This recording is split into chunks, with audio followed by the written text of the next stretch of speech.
Hi friends, this video shows how to block A-rated or UA-rated adult contents from kids. Right now I am inside the kids profile kid 1. Let me go to settings. Select settings icon from top left corner. Enter Google PIN because this profile is locked.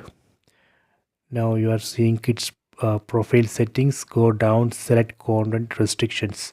Select movies. Here you can see the movie ratings, and if you want to block A-rated or UA-rated adult contents from kids, from this list you can select U. Just select U and save it. Go back. Here you can see the rating limit U for movies. So this way we can block. So you can try this. I hope you have enjoyed this video. Please subscribe this channel. Please like and share the video.